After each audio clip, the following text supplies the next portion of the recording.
Good morning, अस्सलाम वालेकुम। Rising Pakistan में आपको कहेंगे खुश आमदीद। मेरे साथ है मोहम्मद शुएब, मेरे साथ है सबीन फारूक। इस शो में आपको कहते हैं खुश आमदीद। आई होप कि आपके दिन का आगाज बहुत अच्छा हो चुका होगा और बहुत से लोग दिन के इस हिस्से में अपने दिन का आगाज है जो भी फॉर एग्जाम्पल आपको लगता है कि आप जिम के बगैर नहीं रह सकते, आप एक्सरसाइज के बगैर नहीं रह सकते, उसके बगैर दिन का आगाज नहीं कर सकते, वॉक के बगैर, जॉगिंग के बगैर, तो वो दिन के इस हिस्से को बिल्कुल सही तरीके से इन्वेस्ट करते हैं कि वो एक्सरसाइज करते हैं, वॉक करते हैं, जॉगिंग करते हैं, लेकिन आज नहीं कर सकते। अच्छा नहीं, मैं आपको ये बताने हाँ। लगी थी कि आज बारिश हो रही थी हालांकि, और मैं जब And you saw ड्राइव करते someone? हुए आ रही थी तो आई सॉ समवन वो जॉगिंग कर Oh, रहा wow. था और बारिश Rain में ही jogging. Was enjoying it all. Nice. मतलब वो बड़े मजे से वो एंजॉय कर रहे थे थ्रू आउट।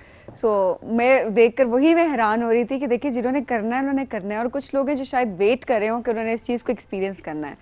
सो ये बड़ी अच्छी चीज़ थी, तो मैंने सोचा कि आपसे जरूर शेयर करूँ। कुछ लोग होता है वो मंडे का इंतजार करते हैं कि हम मंडे से स्टार्ट करेंगे एक्सरसाइज एंड जॉगिंग, जैसे कि हम लोग या मंडे का या मंथ के स्टार्ट का, कुछ फिर लोग कहते होते हैं जो अच्छा आज सोचते ही नहीं है। ओके बिल्कुल नहीं सोचती, कोई ख्याल ही नहीं आता। कभी कभी आता है, एक दफा मैंने स्टार्ट किया था, फिर Okay. उसके बाद मुझे लगा कि अच्छा, मुझे ये लगता है कि शायद वो जो ग्रुप एक्सरसाइजेज होती हैं जो ग्रुप में करवा रहे होते हैं, पर्सनली मुझे लगता है कि शायद वो बेनिफिशियल उस तरह से नहीं होती हर एक के लिए, अनटिल अनलेस आप पहले से ट्रेंड हो और आप अपने आप को अंडरस्टैंड करते हो सही है। और आप उसको अपने लिहाज से इम्प्लीमेंट करते हो। बिकॉज जो ग्रुप में मुझे लगता है होता है वो आई बिलीव शायद हर एक के लिए उतना इफेक्टिव नहीं है। So one on one training की जरूरत होती है, बट मुझे भी तो कोई अच्छी ट्रेनर नहीं मिल सकी।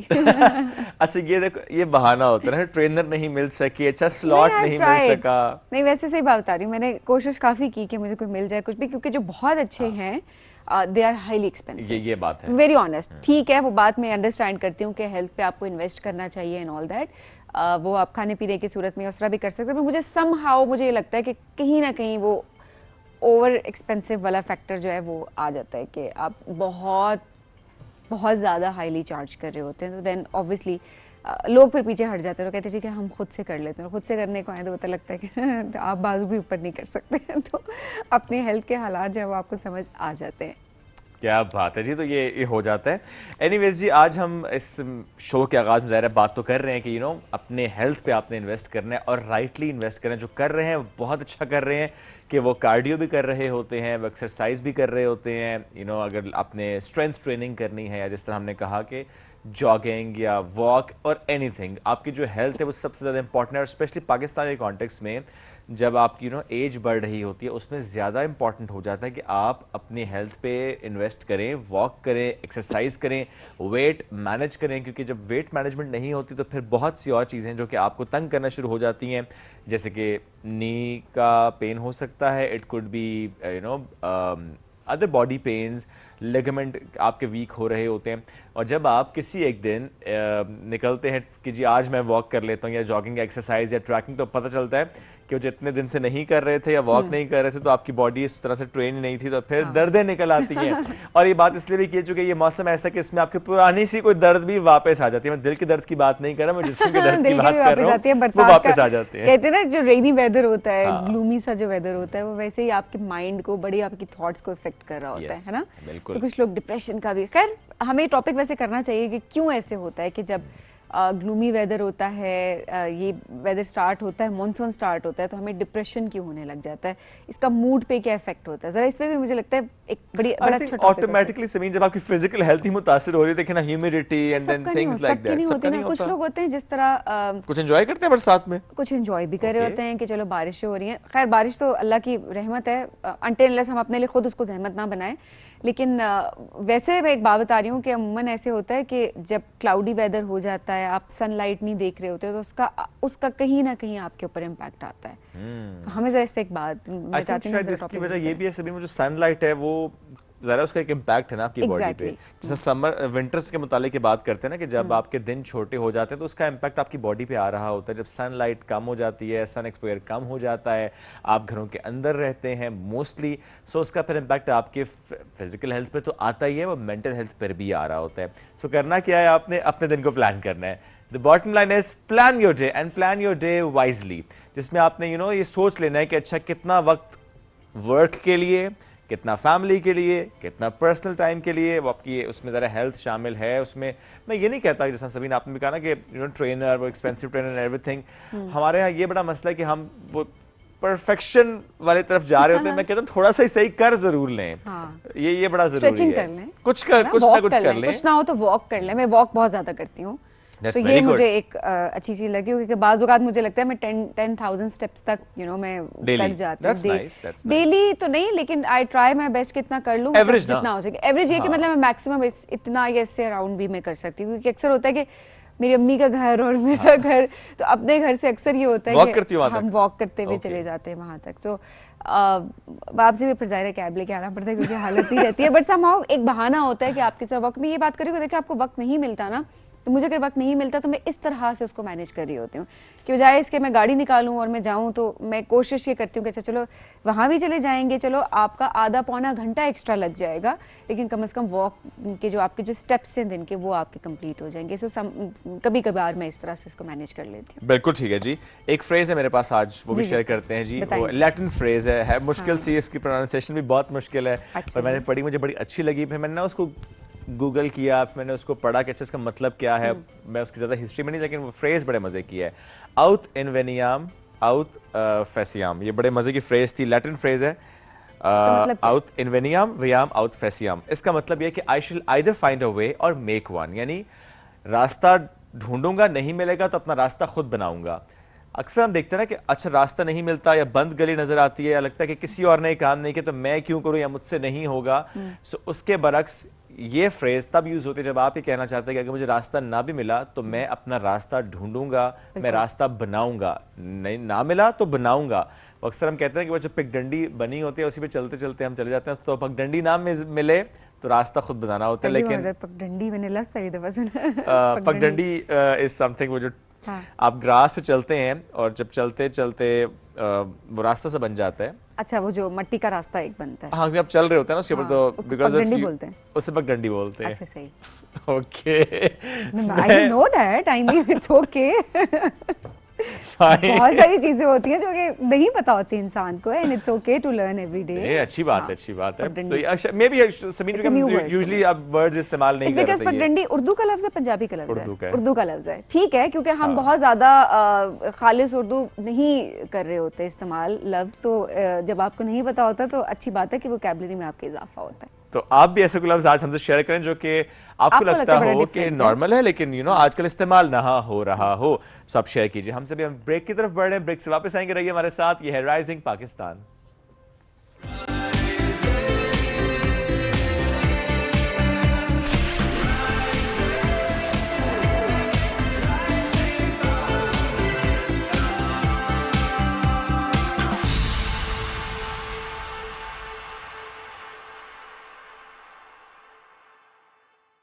हमने कहा रुक ही जाते हैं। बहुत अच्छा किया।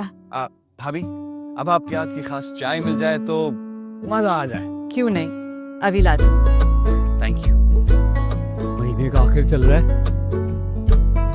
जो देगा। क्यों नहीं, मेरी खास चाय के लिए सिर्फ एवरीडे, हर बार। समझते हैं एक दूसरे को, इसीलिए बने हैं एक दूसरे के लिए। From Nestle. मैं हूँ जिन, ऐनक वाला जिन, हर मुश्किल का हल हूँ मैं, सबका असली पल हूँ मैं हूँ जिन, ऐनक वाला जिन। आओ जरा देखो ये सीन, मैं हूँ सबसे सुपर लीन, जदू का है अनोखा आंसर, ऐनक पहन के लगता हूँ हैंडसम। बजाओ मसला के तलू, जिन आया है रखो दम हम। मैं हूँ जिन, ऐनक वाला जिन, मैं हूँ जिन, अरे वाह, ऐनक वाला जिन, क्या बात है, हर मुश्किल का हल हूँ मैं, जादू का एक पल पल हूँ मैं।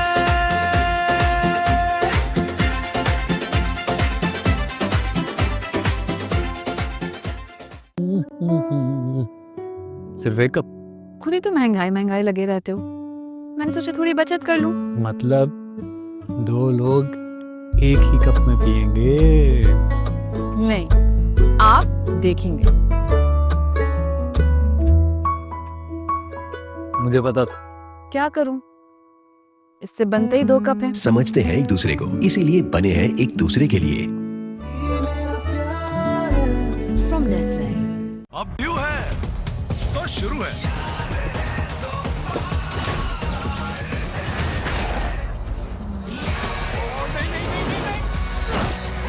ये कमेंट, ये व्यू और ये माउंटेन ड्यू।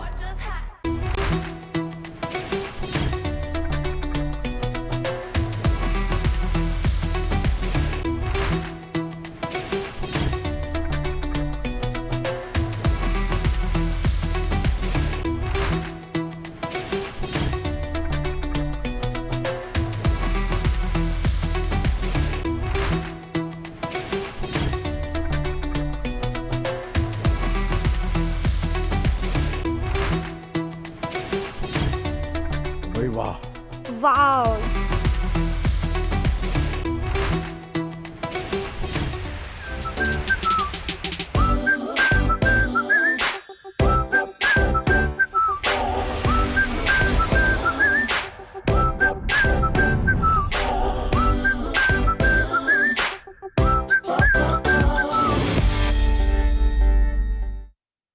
अब ड्यू है तो शुरू है।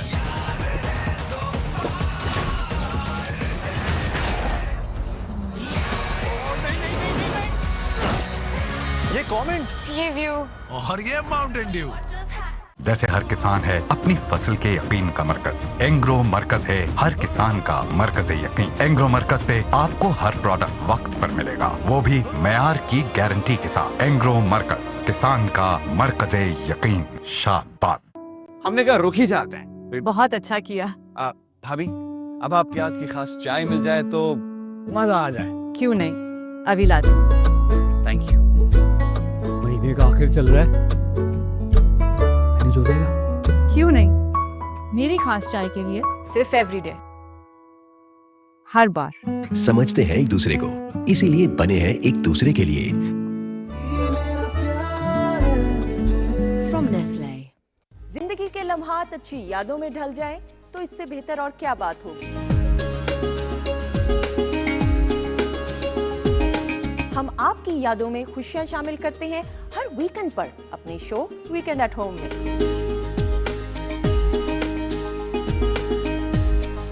इसमें आपको सितारों की चाल से लेकर हेल्थ टिप्स, मजेदार पकवानों की रेसिपी और दीगर मुफीद मालूमात भी फराहम की जाती है। और आपकी मुलाकात कराई जाती है नामवर स्टार्स से।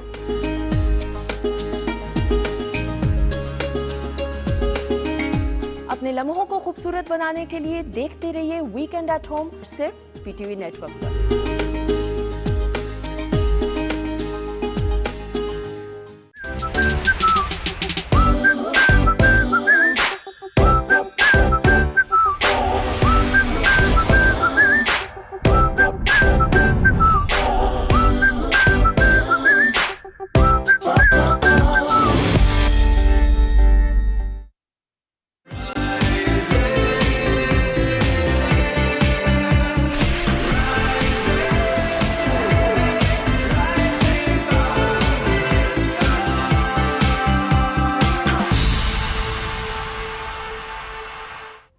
Welcome back. राइजिंग पाकिस्तान में एक बार फिर कहते हैं खुश आमदीद। आज एक हम कदीम और मुनफरद खेल की बात करेंगे, that is horse back archery, जिसमें भागते हुए घोड़े पर सवार होना और हदफ पर तीर चलाना। दिस इज़ समथिंग जो कि बहुत ज़्यादा महारत मांगता है, बहुत ज़्यादा पैशन मांगता है। बहुत से लोग ये सोच रहे होंगे कि अच्छा शायद सिर्फ शौक के तौर पे कोई खेल रहा होगा और उस तरह से टीम नहीं होगी या कॉम्पिटिशन्स नहीं होते होंगे, लेकिन आज आपको हम बताते हैं कि इसके कॉम्पिटिशन्स भी होते हैं, वो नेशनल लेवल पर भी होते हैं और इंटरनेशनल लेवल पर भी हो रहे होते हैं। पाकिस्तान की टीम है माशाल्लाह, और आज उस टीम के कैप्टन ने हमें ज्वाइन किया है। ही इज़ फ्रॉम लाहौर, बहुत से इवेंट्स में पार्टिसिपेट कर चुके हैं, कई सालों से इसको ट्रेन भी करें लोगों को, और ज़ाहिर ख़ुद तो इस टीम के वो कैप्टन हैं ही। अर्शक नदीम ने आज हमें ज्वाइन किया है। अस्सलाम वालेकुम अर्शक, कैसे हैं आप? ठीक ठाक, आप सुनाएं।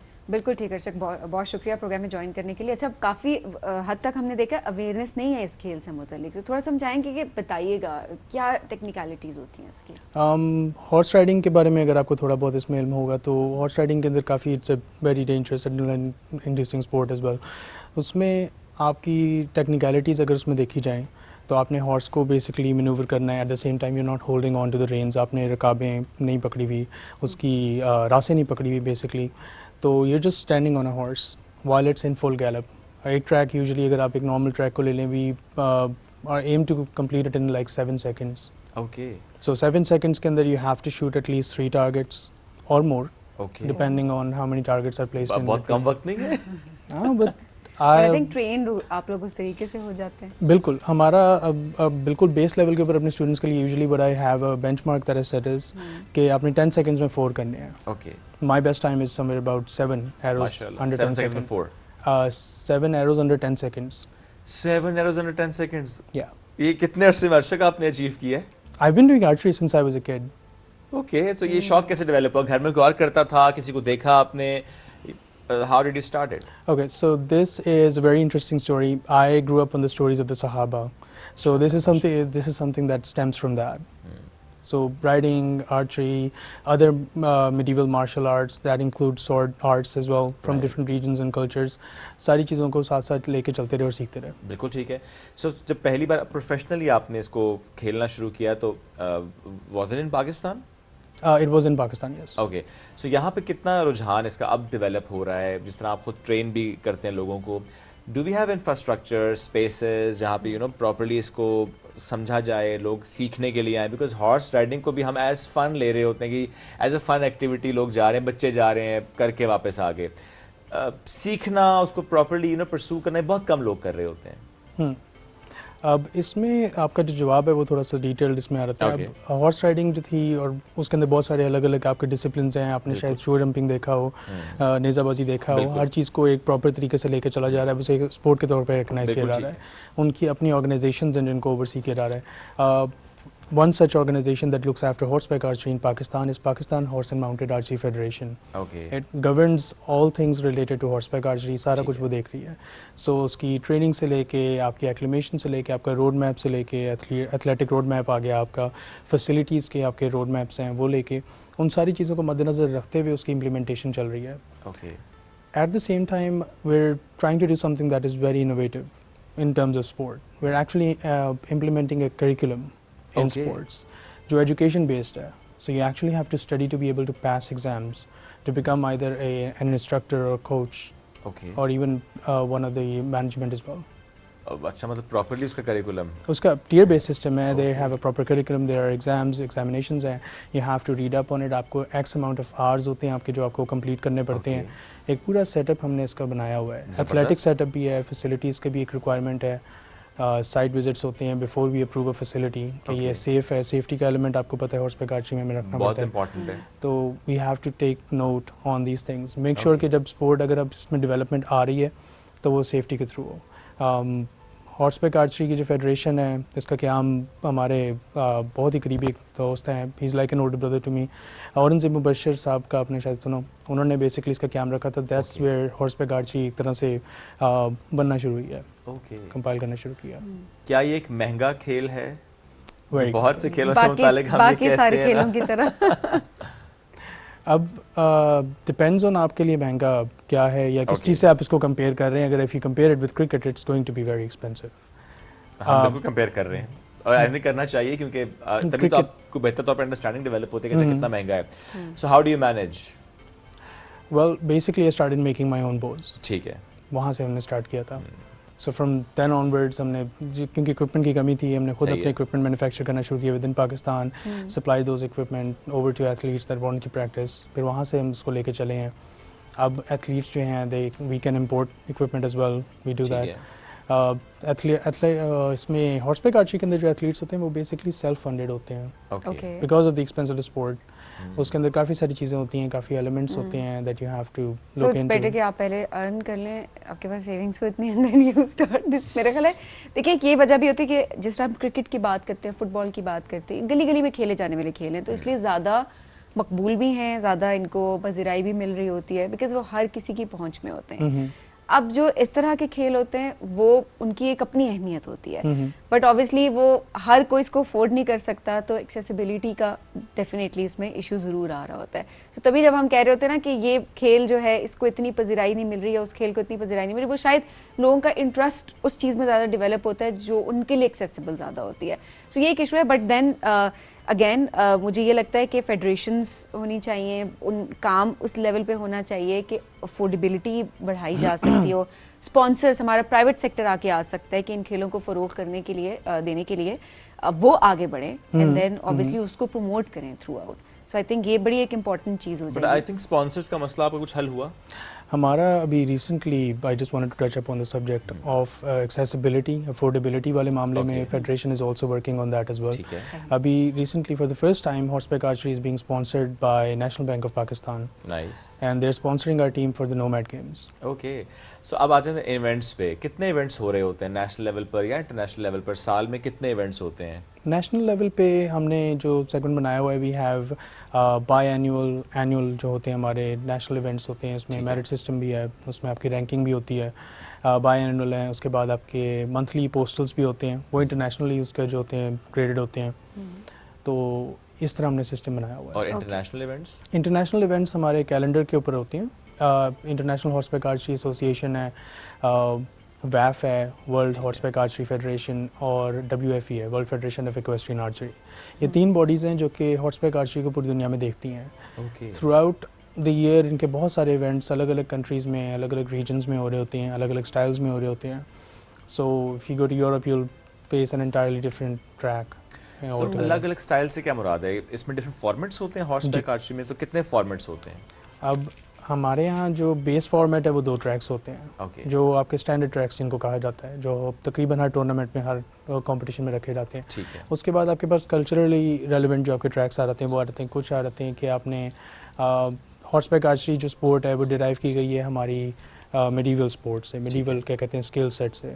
तो उसमें वो जो कल्चर है, मेडिवल कल्चर जो है, वो उस चीज़ को इंट्रोड्यूस करवाते हुए उस तरह के ट्रैक्स जो उस ज़माने में इस्तेमाल होते थे okay. For the preparation of horseback archers for battlefield use. तो हमारी जो स्पोर्ट है काफ़ी हद तक उसके जो अंदर एलिमेंट है वो फॉर बैटलफील्ड यूज़ है। ओके। क्या ज़्यादा हॉर्सबैक आर्चरी हमें इंडोनेशिया में नज़र आती है? इंडोनेशिया में बहुत ज़्यादा इसका है फ़रोग दिया जाता है हॉर्सबैक आर्चरी। वजह क्या है इसकी?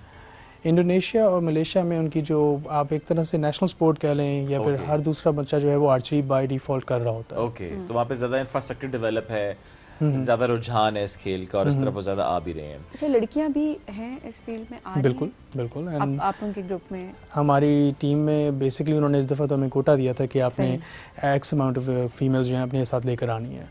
तो हमने फीमेल्स भी इस दफ़ा हैं हमारी टीम में, बल्कि फ़ीमेल्स लास्ट ईयर हमारे टीम में एक हमारी स्टूडेंट है, उन्होंने एशियन कप में कम्पीट किया था, becoming the first female to compete in the Asian cup as वाह, वेल। माशाल्लाह। तो उन्होंने रशिया में, फिर बाद में जाके इंडोनेशिया में कम्पीट किया, and she is very decent. उनका learning curve is very steep, she is catching on real quick. बच्चे भी आते हैं हॉर्सबैक आर्चरी सीखने, या कि आपको लगता है कि नहीं, जहाँ पर देखें बचपन में स्टार्ट किया, बट वो जो आप अब देखते हैं कि सीखने का जो एक अमल है, and then when you have that space, तो बच्चे भी आ रहे होते हैं सीखने के लिए? बच्चे सिर्फ पहले स्टेप पे ही होते हैं, भी horse riding, that's it? Okay, so very interesting question. मेरी सबसे छोटी student when she started with me, she was about 8 years old. Wow. She is, I think, 11 or 12 now. She plays polo. She does horseback archery. She's one of my best students at the time. Wow, amazing. And 8 she's- साल की उम्र में आई थी? 8 साल की उम्र में आई थी। अभी तक वो currently still to this day she is the youngest horseback archer of Pakistan. Wow. So क्या इसमें एज ब्रैकेट भी होती है कॉम्पिटिशन्स में? क्या अच्छा इस एज ब्रैकेट का कंपटीशन, या कि इसमें एज मैटर नहीं करती, जेंडर मैटर नहीं करता, बस टीम है, या कि इंडिविजुअल मैटर कर रहा होता है? क्या मैटर करता है? हॉर्सबैक आर्चरी में हमारे पास ब्रैकेट्स हैं एज की, वो रैंकिंग और स्कोरिंग के लिए इस्तेमाल होती हैं। कुछ आपके स्टूडेंट ग्रेड्स आ जाते हैं, ओके। कुछ होती हैं लिमिटेशंस आपकी एज की वजह से हम लगाता है जो हमारी इंटरनेशनल बॉडीज़ हैं। ओके। लेकिन जनरली हॉर्सबैक आर्चरी के अंदर आपके बीच में सेग्रीगेशन मेल फीमेल में भी नहीं है और एज ब्रैकेट्स में भी नहीं है। जो बड़े कॉम्पिटिशन्स होते हैं आपके उसमें anyone can compete respective of gender, age and everything. अच्छा, जब सीखने की बात हम करते हैं, इसमें स्टेप्स क्या होते हैं? देखिए, पहला स्टेप तो ऑफ कोर्स हॉर्स राइडिंग है, वो आएगी तो उसके बाद ये आगे बढ़ेंगे, बट स्टेप्स क्या होते हैं जब आप कहते हैं कि now you are a professional horseback archer? अगर उस प्रोफेशनलिज्म की को पीछे भागते हुए या चेस करते हुए हम बात करें तो मैं आई वुडंट से कि I am the best or anything close to where I want to be. Okay. तो learning is a lifelong process. ऐसे ही है। But I would say कि एक athlete जो कि galloping horse के ऊपर बैठ के at least 3 arrows shoot कर देता है on a track and at least 2 of them land on a target, they are decent horseback archers. Okay, so इसका मतलब है हॉर्स राइडिंग के फौरन बाद आपने यही दूसरा स्टेप है जो लेना है कि आपने निशाना लगाना है और अगर 2 निशाने लग गए तो इसका मतलब है कि ठीक है, मतलब प्रोफेशनली आप खेल सकते हैं, कम्पीट कर सकते हैं। अच्छा, एक तो इंटरेस्ट की भी बात होती है, दूसरा जाहिर है हर किसी का शौक ज़रूर होता है कि ठीक है हम जाएं, लेकिन क्या पर्सनालिटी में कुछ होता है ना कि पेशेंस चाहिए होता है, कभी होता है कि अच्छा आपको निडर होना है कि आपको ये डर ना लगे कि आप गिर रहे हैं या आपको चोट लग रही है। आपको क्या लगता है बेस्ट कैंडिडेट सीखने के लिए कौन है? In my opinion as a teacher मैं समझता हूँ कि सबसे आपके पास जो यंगेस्ट आपके पास ब्रेन है, लाइक ग्रास रूट लेवल पे जब काम किया जाता है बच्चों के मामले में, तो वो सबसे बेहतरीन उम्र होती है सीखने के लिए, because they are supple, their minds are still forming, आपके पास जो आइडियाज़ होते हैं they are not actually solidified yet, तो आप उस चीज़ को मोल्ड कर सकते हो अपने हिसाब से, उन चीज़ों को सिखा सकते हो, आप उनकी पर्सनैलिटी उस हिसाब से जो होते हैं आप उसको इम्प्रूव कर सकते हो, फ्लेक्सिबल होते हैं बच्चे उस टाइम पे। ओके, कोई मैसेज आप देना चाहते हो कि जो आना चाहते हैं इस फील्ड में, और स्पेशली लड़कियां, चूँकि हम देखते हैं कि बहुत से खेलों में लड़कियां हमें उस तरह से नहीं नजर आती हैं, आपको तो ज़रा देखें कहा गया ना x amount of women participation is required, otherwise शायद आपकी तरफ भी ये मामला ना होता। नहीं, हमारे पास फीमेल्स हैं Already थी? प्रैक्टिस Okay, ना, okay. तो हम वैसे भी रेगुलर हमारा जो रूटीन होती है उसमें we usually have, if the female comes up to the merit we take her to international competitions. Okay, कोई मैसेज आप देना चाहते हो सुनने वालों को? In my opinion, anything is possible if you set your mind to it. Wow, wonderful. Asha, thank you very much. साथ मौजूद थे आप, टीम के कैप्टन हैं आप, हॉर्स बैक आर्चर टीम यानी पाकिस्तान की टीम है, नेशनल टीम में कम्पीट कर रही है। ऑल द बेस्ट जो अगले आने वाले इवेंट्स हैं, और जिस तरीके से आप लोगों को ट्रेन कर रहे हैं, सो गुड टू सी के बहुत से और खेल जो कि हम कहते हैं ना कि अच्छा इस खेल की तरफ कोई ज़्यादा फोकस नहीं था, उस पर फोकस भी हो रहा है, उसमें फेडरेशंस भी एक्टिव हो रही हैं, उसमें स्पॉन्सर्स के मसाइल भी कुछ हद तक हल हो रहे हैं। ज़रा वी नीड मोर स्पॉन्सर, वो प्राइवेट सेक्टर को भी ज़रा इसमें चैप इन करना है। हमें एक न्यूज़ ब्रेक की तरफ बढ़ना है नाज़रीन, न्यूज़ ब्रेक से वापस आएंगे, रहिए हमारे साथ। ये है राइजिंग पाकिस्तान।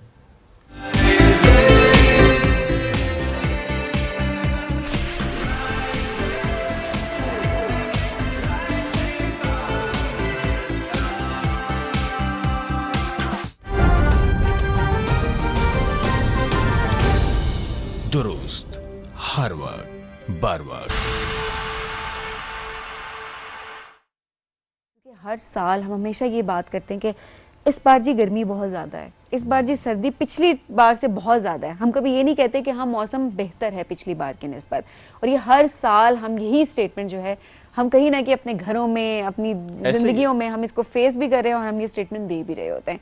सो आज इस हवाले से हम बात करते हैं। एब्सोल्युटली, हमें प्रोग्राम में ज्वाइन किया है नसीर मेमन साहब ने, डेवलपमेंट प्रोफेशनल हैं, तरक्याती, इंसानी हमदर्दी, निजी शोबा और तालीमी इदारों में 2 दहाइयों से ज़्यादा तजर्बा माशाल्लाह उनका है।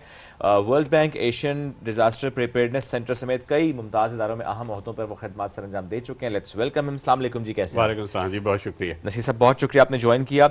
उनके साथ मौजूद हैं सैयद हसन रज़ा साहब, कानूनी माहिर हैं, सुप्रीम कोर्ट के वकील हैं, वहाँ प्रैक्टिस करें, यूनिवर्सिटी ऑफ लंदन से LLB किया है और कार्डिफ लॉ स्कूल वेल्स से कमर्शियल लॉ में LLM किया हुआ है। उनको भी वेलकम करेंगे इस शो में। अस्सलाम वालेकुम जी, कैसे हैं? थैंक यू वेरी मच जी, अस्सलाम वालेकुम। सर बहुत शुक्रिया। नसीर साहब आपसे आगाज़ करते हैं।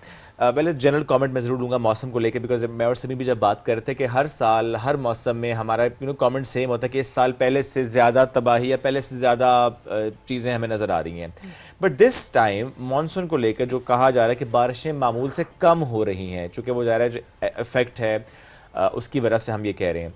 जहाँ पे पानी आता था जैसे मागला के ट्रेल्स पे, अब वहाँ पानी में नज़र नहीं आ रहा। At the same time we saw cloud burst in Neelam valley and और बहुत से इवेंट्स हमें नॉर्थ में नज़र आना शुरू हो गए हैं। व्हाट्स योर ऑब्जर्वेशन पाकिस्तान के मौसम को देखते हुए? बहुत शुक्रिया जी। मौसमें बड़ी तेज़ी से बदल रही हैं और वो काबिल भरोसा नहीं रही।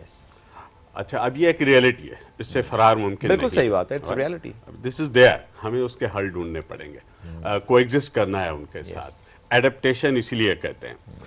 जहाँ तक है कि इस साल बारिशें कम पड़ेंगी तो ये एक ओवरऑल एवरेजेस की बात होती है। ठीक है, ये हमें कतन ये लिबर्टी नहीं देती कि जब इसकरदू 37 डिग्री टेम्परेचर पे जाएगा, जो कि 2 दिन से जा रहा है, तो ग्लेशियर मेल्ट नहीं होंगे और वहाँ पे क्लाउड बर्स्ट भी नहीं होंगे। नहीं, लोकलाइज्ड हैवी डाउनपोर्स हो सकते हैं। ठीक है, और आप बड़ी 2-3 हफ्तों की सख्त गर्मी के बाद जो 2 दिन से इस्लामाबाद का डाउनपोर देख ही रहे हैं, तो इट हैज टर्न्ड प्लेजेंट, लेकिन साथ ठीक ठाक उसका आप देखें वॉल्यूम भी है। अब ये रन ऑफ जनरेट होगा, नीचे जाएगा। खैबर पख्तूनख्वा में कल परसों से नुकसानात की इतलात बिल्कुल ऐसे ही है। तो ये लोकलाइज्ड हैवी रेनफॉल होगा। हाँ, ओवरऑल अगर आप वॉल्यूम निकालेंगे पूरे मुल्क का तो उसकी औसत में, अब ये औसत मैथमेटिकली तो एक चीज है ना, लेकिन जब मैं जहां बैठा हूं अगर वहां पे क्लाउड बर्स्ट हो गया मेरे लिए तो वही तबाही है, तो वो तबाही है। तो मेरा ख्याल है कि हमें गार्ड लेवल वही रखना है, अलर्ट लेवल वही रखना है, खासतौर पे जो हाईलैंड्स हैं जहां पे पहाड़ी इलाके हैं, ठीक है, नदी नाले। आप गिलगित बल्तिस्तान में लगातार आपका टीवी चैनल दिखा रहा होता है कि रोजाना की बुनियाद पे नदी नाले भर रहे हैं। यही कुछ खैबर पख्तूनख्वा में हुआ है और आने वाले अगस्त के एंड तक ये सिलसिला चलेगा। अभी स्पेल्स आएंगे, तो मेरा ख्याल है कि हमें इसको less than average annual rainfall mathematicians के लिए छोड़ देना चाहिए, वो छोड़ देना चाहिए। हमें ग्राउंड पे देखना चाहिए, ग्राउंड पे देखना चाहिए, अलर्ट लेवल हमें वैसा ही रखना पड़ेगा। अच्छा, ये कितना ज़रूरी होता है कि हम जो कवानीन बना दिए गए हैं उन पर जो है वो अमल दरामद करें, उनको हम लेकर चलें, और अगर हर इंडिविजुअल अपनी जिम्मेदारी को समझेगा, क्योंकि अगर बताया जाता है थ्रू आउट द ईयर कि आपने यहाँ पर क्रॉप्स नहीं जलानी तो आपने नहीं जलानी, या और बहुत सारी जो इम्प्लीमेंटेशन, बहुत सारे जो कवानीन दरख्तों को ना काटें, अगर हम मिलकर इन सारी चीज़ों को मानना शुरू कर दें तो कितना इम्पैक्ट आ सकता है? Thank you very much. देखिए, पाकिस्तान के कवानीन को इम्प्लीमेंट करने के लिए पाकिस्तान की टोपोग्राफी को समझना बड़ा ज़रूरी है। इवन तो दुनिया के मैप पे पाकिस्तान एक बहुत छोटा सा मुल्क है, मगर पाकिस्तान की जो क्लाइमेट टोपोग्राफी है वो बहुत डिफरेंट है। हिमालय के पहाड़ों में कोई और प्रॉब्लम है, पंजाब के प्लेन्स में कोई और प्रॉब्लम है, सिंध के सहराओं में कोई और प्रॉब्लम है, दश्त बलोचिस्तान में बिल्कुल कोई और प्रॉब्लम है। कहीं पे क्लाउड बर्स्ट है, कहीं पे गर्मी है, कहीं पे स्मॉग है, कहीं पे ड्राउट है, कहीं पे वाटर स्कैर्सिटी है। अब इन सारी चीज़ों के लिए आपके पास दो ऑप्शंस हैं, डिज़ास्टर रिएक्शन या डिज़ास्टर प्रिपेयर्डनेस। ठीक है, अब हमारा अगर फोकस डिज़ास्टर रिएक्शन पे रहेगा तो उसका मतलब ये है कि हमेशा कोई ना कोई चीज़ होगी, उसके बाद हम उन कवानीन को इम्प्लीमेंट करेंगे, उसके बाद उन कवानीन के ऊपर हम सोचना शुरू करेंगे। इस वक्त दुनिया डिज़ास्टर रिएक्शन से डिज़ास्टर प्रिपेयर्डनेस पे निकल चुकी है, और मेरी ये अंडरस्टैंडिंग है कि ये चीज़ जो है हमें बहुत ज़रूरी है इसको इम्प्लीमेंट करना, क्योंकि एक बहुत फेमस कोट है जी, you can forecast a rainfall but you can never forecast an earthquake. ठीक है, आपको ये तो पता चल जाएगा कि कब रेन आ रही है, अब ज़मीन हिले उसका क्या पता चले। 2005 में आपने देख लिया आपके साथ क्या हुआ, उसके बाद काफ़ी दफ़ा हुआ, पूरे 2 million houses, everything gone, hospitals gone. So मेरी ये नाक़िस राय है कि हमें बिल्कुल कवानीन को इम्प्लीमेंट करना है, बट किस स्टेज पे इम्प्लीमेंट करना है, प्रिपेयर करने की स्टेज पे या रिएक्शन की स्टेज पे? So preparedness is what we now need to focus on. Absolutely. And do we need a holistic approach, जो कि ज़ाहिर है the answer is yes, I am sure. लेकिन जब हम कहते हैं ना कि सब इदारों को इकट्ठे, जैसा सबीन ने भी आगाज़ में कहा ना कि तमाम इदारे, वो सिविल सोसाइटी भी है उसमें तालीमी इदारे भी हैं, and I think every individual, ये कितना इंपॉर्टेंट है कि हम सब इसको अंडरस्टैंड करें कि वो उसकी जिम्मेदारी नहीं है, हमारी जिम्मेदारी है, कलेक्टिव अप्रोच होनी चाहिए थ्रू आउट द नेशन।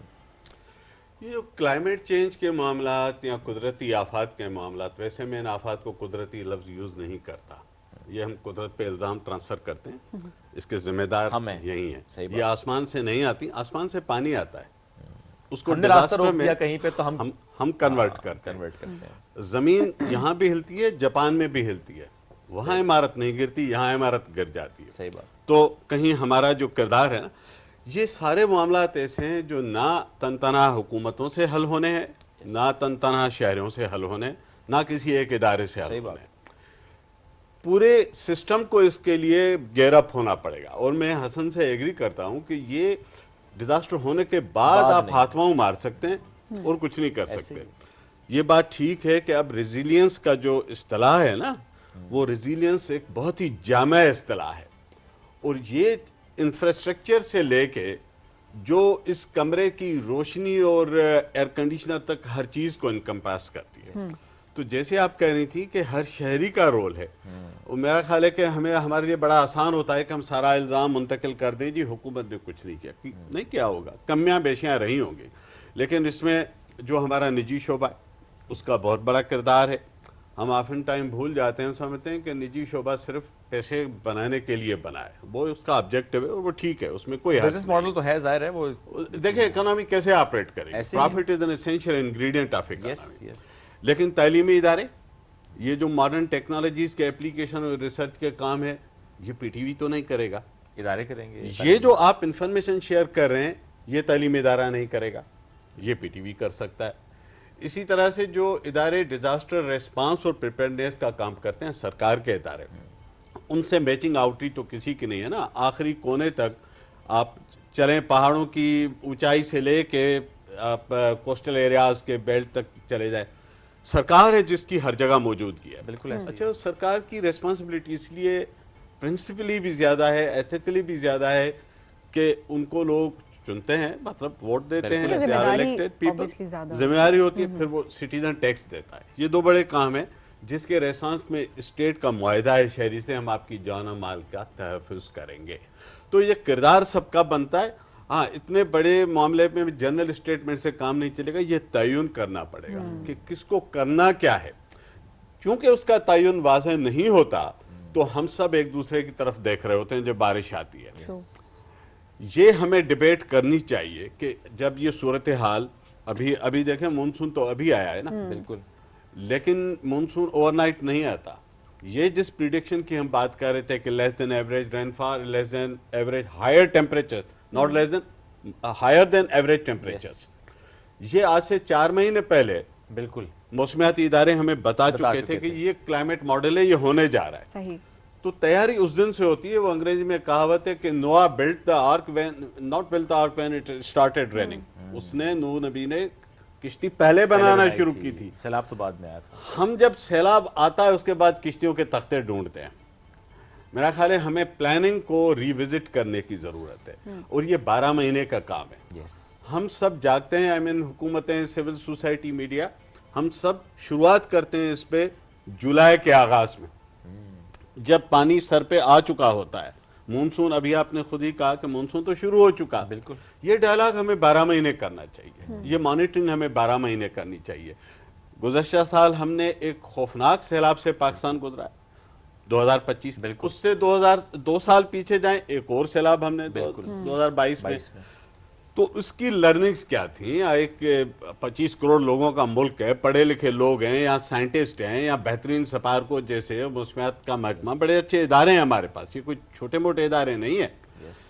कोई तजिया हुआ होगा, कोई रिपोर्टें बनी हुई होंगी, कोई उसकी डॉक्यूमेंट्स बने हुए और बने हुए हैं, लेकिन हम वो रख लेते हैं शेल्फ में, जुलाई में निकालते हैं।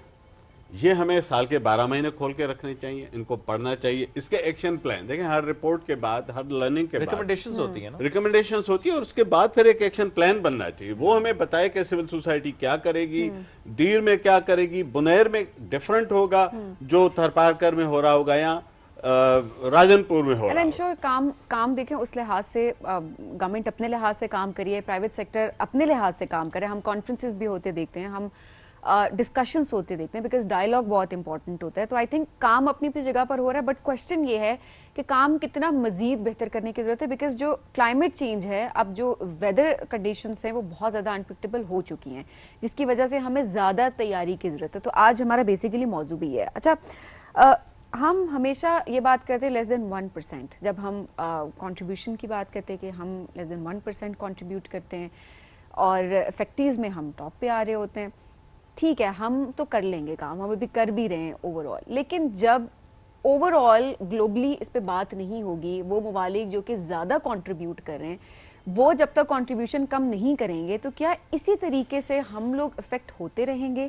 कितना ज़रूरी है इस अप्रोच पे बात करना, इन चीज़ों पे बात करना कि पहले कम किया जाए इसका इम्पैक्ट, ताकि उसके बाद जो है हमारे लिहाज से चीज़ों को बेहतर किया जा सकता हो। जी हसन साहब। जी देखिए, I completely agree with you. पिछले हफ्ते मैंने पाकिस्तान को रिप्रेजेंट किया है कंबोडिया में in the Asian prepared resilience conference on climate. और उसमें हमने 2 दिन जो चीज़ डिस्कस की वो ये की कि जो आसियान कंट्रीज़ हैं जो सबसे ज़्यादा torrential rains, floods, earthquakes and so on and so forth disasters face कर रही हैं, बहुत ज़्यादा प्रिपेयर्ड हैं। हमारे हुकूमती अदारे NDMAs, PDMAs all the way to the district हर वक्त अपनी इनफरादी हैसियत में वो प्रिपेयर रहते हैं। मगर आप याद रखें कि वो फर्स्ट रिस्पॉन्डर्स नहीं है। फर्स्ट रिस्पॉन्डर वो विलेज के वॉल्टियर्स हैं जहाँ पर वो पहली चीज़ आती है। इन ममालिक ने इनको स्ट्रॉन्ग करना शुरू कर दिया है। Coming back to your question, देखिए who is the problem, who is the solution? You are absolutely right कि अगर कोई एक कंट्री कार्बन एमिशन में 10% है, why is a country that is less than 1% suffering because of it? This is a holistic approach. उनके ऊपर भी आपने कवानीन नाफिज करने हैं। द पेरिस कन्वेंशन, बहुत सारी क्लाइमेट कन्वेंशंस हर किसी ने साइन की हुई हैं, और ऐसा नहीं है कि कोई भी ऐसा मुल्क ये सोच रहा हो कि मैंने क्लाइमेट के बारे में कुछ करना नहीं है। कर रहे हैं, कुछ कम स्पीड से कर रहे हैं, कुछ ज़्यादा स्पीड से कर रहे हैं। एक सिंपल सी बात है, हमारे सेंट्रल पंजाब में स्मॉग क्या हमारी वजह से आती है? वी नो हमारी वजह से नहीं आती है। It's a shift of air that comes across the border. अब हम क्या करें? क्या हम कोई ऐसी शील्ड लगा सकते हैं जो आसमान तक उसको रोके? वो नहीं रोक सकती। But what can we do? We can do climate journalism, exactly जो आप लोग कर रहे हैं, एग्जैक्टली जो नसीर साहब करते हैं, एग्रेसिव क्लाइमेट जर्नलिज्म के जी रोकें उन्हें। Don't do this, you know, stop this, your topography is hurting me.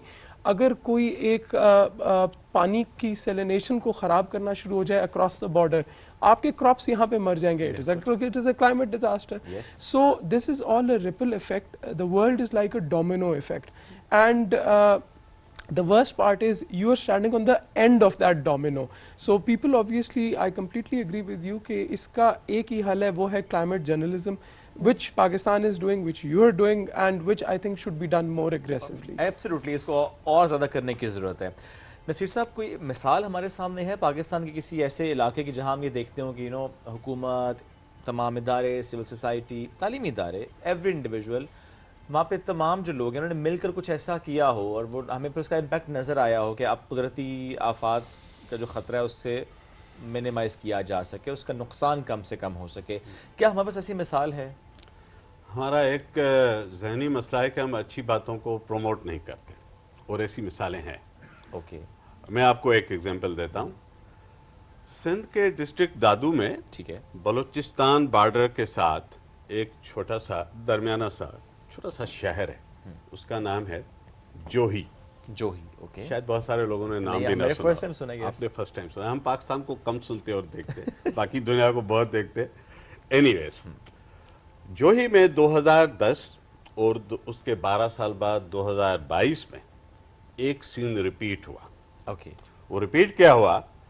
2010 भी बहुत बड़ा सैलाब था पूरे पाकिस्तान, बिल्कुल, एंड सो वाज 2022। यस, इतना पानी आया, जो ब्रीच हुआ था कश्मीर के पास सिंध में, उसके बाद इतना पानी आया, तकरीबन 1/3 सिंध तो डूब ही गया था, 1/3 से ज़्यादा।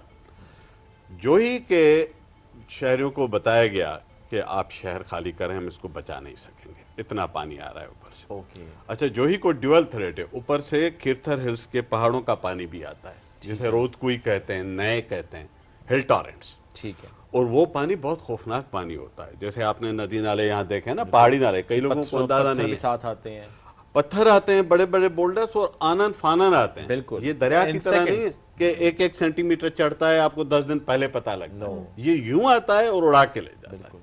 तो जोही के शहरों को कहा गया कि पानी बहुत आ गया, हम आप शहर नहीं बचा सकते, नेक्स्ट टू इम्पॉसिबल। ओके, जोही के शहरी, मर्द औरत, तमाम के तमाम, वो जमा हुए उस एम्बैंकमेंट पे जो उनका हिफाजती डाइक बना हुआ है, और उन्होंने कहा कि सरकार जो काम नहीं कर सकती, व्हाट एवर रीज़न, हम करेंगे। ओके, कम से कम 10-12 दिन लोगों ने वहाँ हाथों से मिट्टी उठाई, ट्रालियों से मिट्टी उठाई, घरों से खाने पक के उनके लिए आ रहे थे, और वो पूरा गांव और आसपास के लोगों ने मिलके उस एम्बैंकमेंट को इतना ताकतवर किया कि जो ही बच गया। माशाल्लाह। ये 2022 में फिर हुआ। ओके, और वहीं पे एक छोटा सा और वो डिस्ट्रिक्ट तालुका हेडक्वार्टर है, tehsil, that is called Mehar, in Dadu district again. बिल्कुल, प्रिसाइजली वहां पे यही हुआ था, प्रिसाइजली यही हुआ था। उसके साथ एक और town Khairpur Nathan Shah submerge हो चुका था, जस्ट 10 मिनट की ड्राइव पे।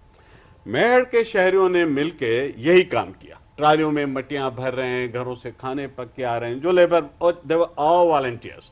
फिर जाहिर है सरकार भी मदद कर रही थी, मैं ये नहीं कह रहा कि वो नहीं कर रही थी, लेकिन ऐसे मौके पे जहां सरकार ने हाथ निकाल लिया, उन्होंने कहा हम नहीं बच सकेंगे, आप अपनी जानें बचाएं, तो उन्होंने कहा कि हम करते हैं, आप हमारी मदद करें। तो गुड थिंग कि सरकार हेल्प में थी, उनकी मशीनरी आ गई, उनके लोग आ गए, ये दोनों शहर लोगों ने बचाए।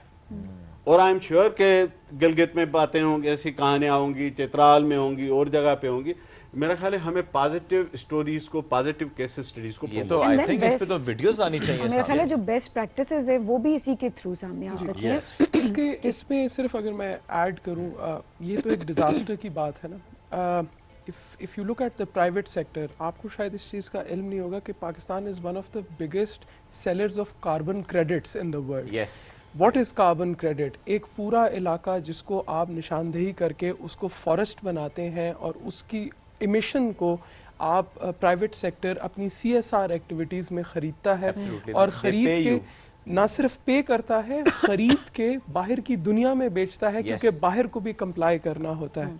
उससे होता क्या है, आपका जो वो लोकल इलाका है उसमें लेबर आती है, सॉइल, दो तरफ देख लें, एक तो जो कम्युनिटी है उसकी अपब्रिंगिंग होती है, और जो दूसरा है उस जगह की सॉइल इरोजन, उस जगह की फ्लडिंग, उस जगह की बहुत सारी चीज़ें हैं वो ख़त्म होती हैं, and at the end of the day everybody earns money.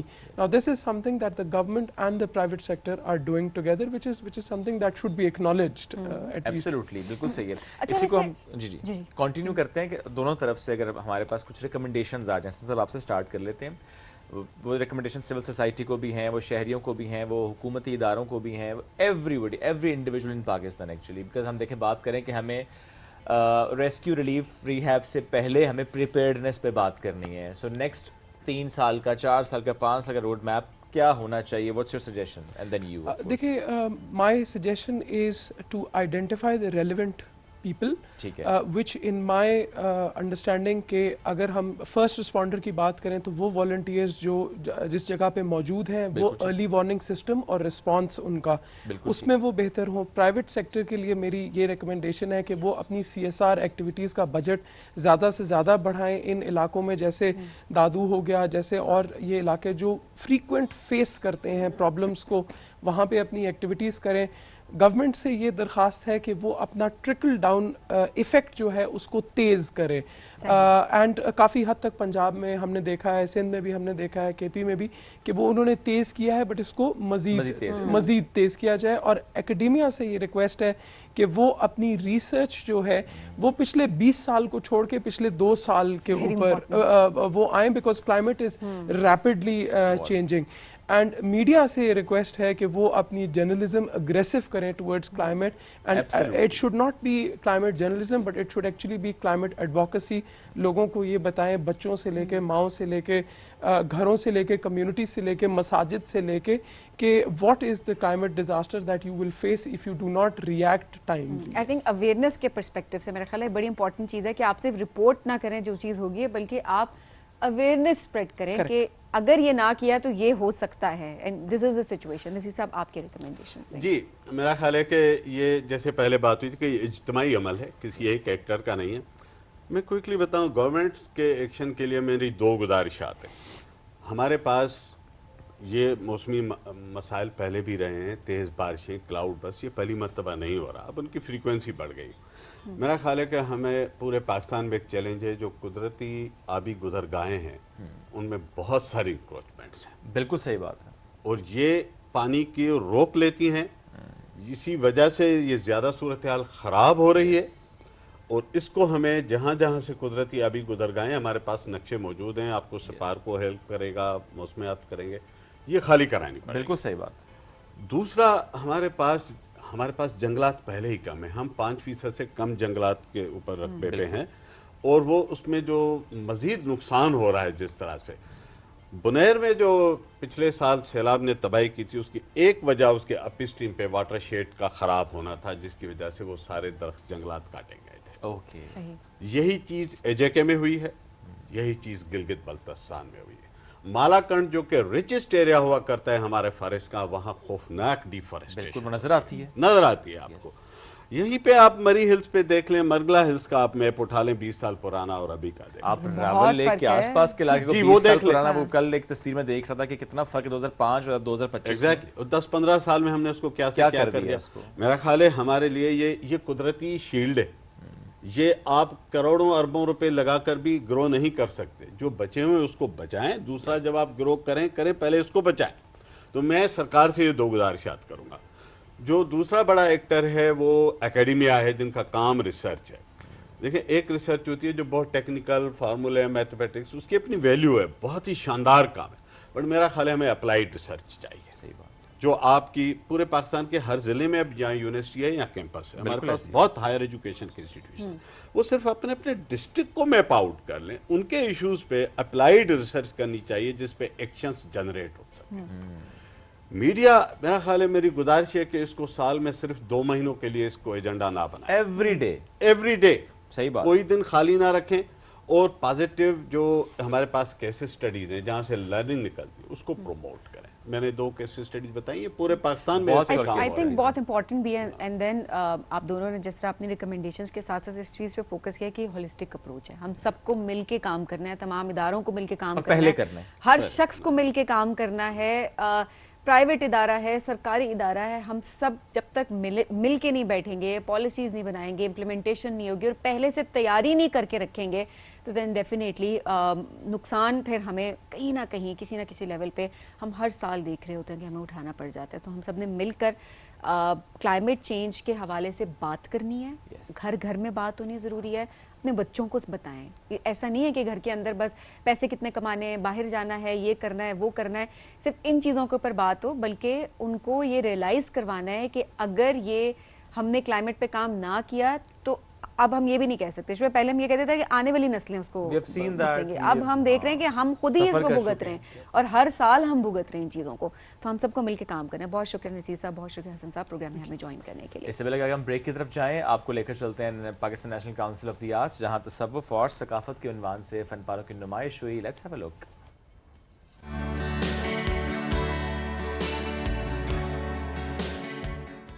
फ़न सिर्फ इजहार का ज़रिया नहीं, बल्कि तहजीब व सकाफ़त के तहफ़्फ़ुज़, फ़िक्र व शऊर की बेदारी और हमारी रूहानी रवायत से जुड़ने का एक मौसर वसीला है।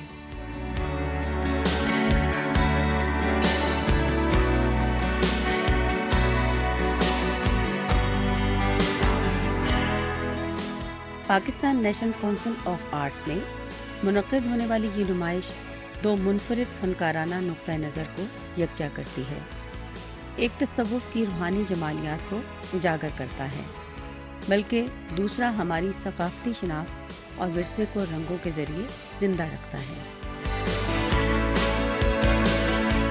मुझे बहुत पसंद है कि मैं जानूं कि सूफ़िज़्म क्या है, उसके बारे में पढ़ूं, उसके बारे में देखूं। And I have got with the point of view कि सूफ़िज़्म जो है वो सिर्फ हिस्ट्री नहीं है, या सूफ़िज़्म सिर्फ किताबों तक महदूद नहीं है, बल्कि सूफ़िज़्म इज़ ए फीलिंग।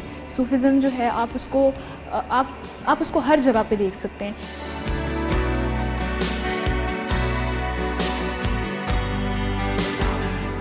सकाफ़त किसी भी कौम की पहचान होती है। इन फ़न पारों में हमारी रवायात, त्यौहार, रहन सहन और लोक विरसा ऐसे महफूज हैं जैसे वक्त को रंगों में कैद कर दिया गया हो।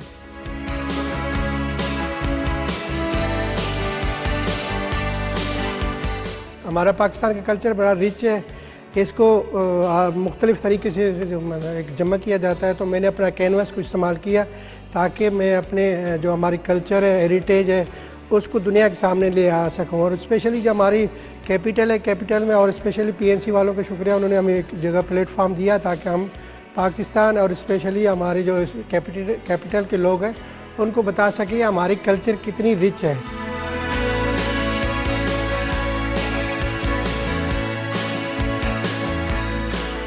फ़न की असल खूबसूरती उसी लम्हे मुकम्मल होती है जब एक तख्लीक देखने वाले के दिलो दिमाग पर असर छोड़े, सवाल पैदा करे या किसी भूली हुई याद को ताज़ा कर दे।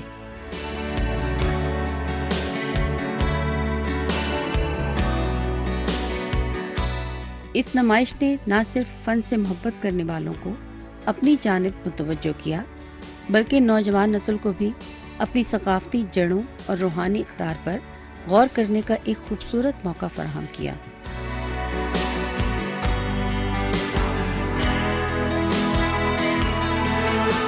जो पेंटिंग्स हैं वो इतनी फ़्रेश पर्सपेक्टिव है सूफीज़म के ऊपर, एंड इतने फ़्रेश कलर्स हैं, एंड इवन अगर हम उनकी ब्रश स्ट्रोक्स को देखें वो इतने प्यारे तरीके से हमें पोर्ट्रे की हुई हैं, इतनी अच्छी कनेक्शन आपको मिलती है विद गॉड एंड सूफीज़म की basis which are basically love and kindness.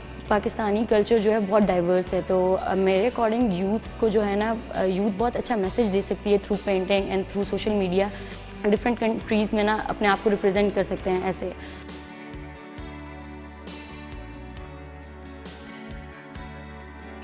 Globalisation की वजह से दुनिया में यकसानियत, लोगों में यकसानियत पैदा हो रही है, जिसका सूफीज़म से, नेचर से, खुदावन से ताल्लुक़ कट रहा है। यहाँ के जो आर्टिस्ट हैं उनको दोबारा जोड़ने की कोशिश की है।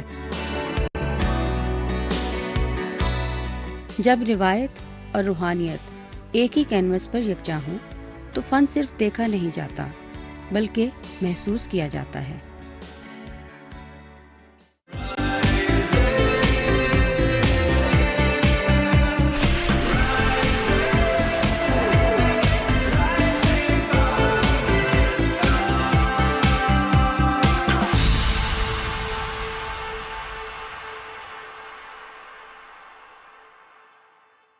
आम एसी कम गर्मी में ही ठंडा कर सकते हैं, ज्यादा गर्मी में ठंडा करने वाला एसी माई इकोस्टार एरियो मैक्स। बड़ा इंडोर, बड़ा डबल एयर कंडेंसर और real T3 compressor, 5 step power limit and 5th generation indoor and outdoor self cleaning. Ecostar, extra fast, extra cool, extraordinary. मैं रहूं strong, vitamin C, B6, D3 और जरूरी calcium के साथ। CAC 1000+। Take care of yourself. तमाम दवाएं बच्चों की पहुंच से दूर रखें। तबीयत ज्यादा खराब हो तो डॉक्टर से रुजू करें। दवा के इस्तेमाल से मुज़िर असरात की सूरत में इत्तला मुताल्लिका कंपनी और ड्राप को दें। सिर्फ एक कप? खुद ही तो महंगाई लगे रहते हो, मैंने सोचा थोड़ी बचत कर लूं। मतलब 2 लोग एक ही कप में पिएंगे? नहीं, आप देखेंगे। मुझे पता था। क्या करूं, इससे बनते ही 2 कप हैं। समझते हैं एक दूसरे को, इसीलिए बने हैं एक दूसरे के लिए।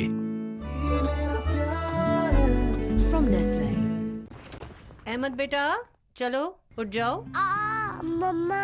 हाँ? दांत में बहुत दर्द है। कैविटी है क्या? मैं स्कूल कैसे जाऊंगा? आज फिर स्कूल छोड़ो। ओके मम्मा। तुम ना एक्टिंग स्कूल जाओ, अच्छी कर लेते हो ड्रामेबाज। हर माँ जानती है कि कोलगेट मैक्सिमम कैविटी प्रोटेक्शन का फ्लोराइड और कैल्शियम बूस्ट दे पूरे 24 घंटे तक कैविटी से हिफाजत।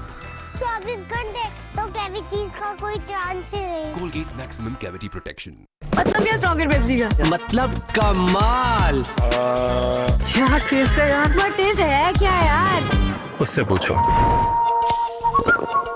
Extra fills, extra taste, stronger Pepsi. मैं रहूं strong, vitamin C, B6, D3 और जरूरी कैल्शियम के साथ। CAC 1000+। Take care of yourself. तमाम दवाएं बच्चों की पहुंच से दूर रखें। तबीयत ज्यादा खराब हो तो डॉक्टर से रुजू करें। दवा के इस्तेमाल से मुज़िर असरात की सूरत में इत्तला मुताल्लिका कंपनी और ड्राप को दें। अहमद बेटा चलो उठ जाओ। मम्मा। हाँ? दांत में बहुत दर्द है। कैविटी है क्या? मैं स्कूल कैसे जाऊंगा? आज फिर स्कूल छोड़ो। ओके मम्मा। तुम ना एक्टिंग स्कूल जाओ, अच्छी कर लेते हो ड्रामेबाज। हर माँ जानती है कि कोलगेट मैक्सिमम कैविटी प्रोटेक्शन का फ्लोराइड और कैल्शियम बूस्ट दे पूरे 24 घंटे तक कैविटी से हिफाजत।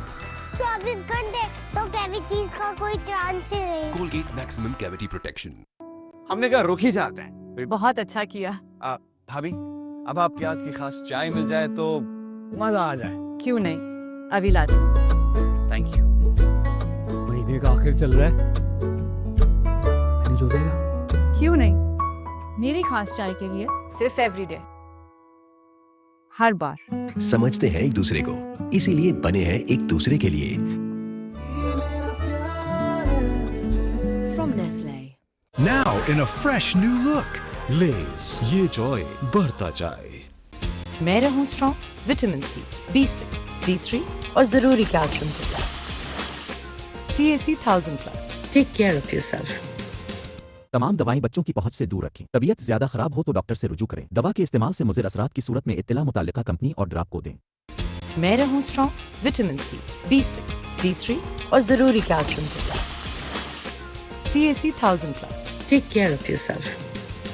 तमाम दवाएं बच्चों की पहुंच से दूर रखें। तबीयत ज्यादा खराब हो तो डॉक्टर से रुजू करें। दवा के इस्तेमाल से मुज़िर असरात की सूरत में इत्तला मुताल्लिका कंपनी और ड्राप को दें।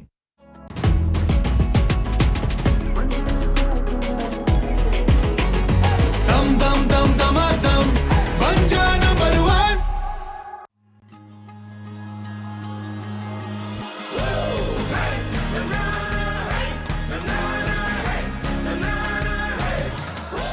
Now in a fresh new look. Lay's, ये joy बढ़ता जाए।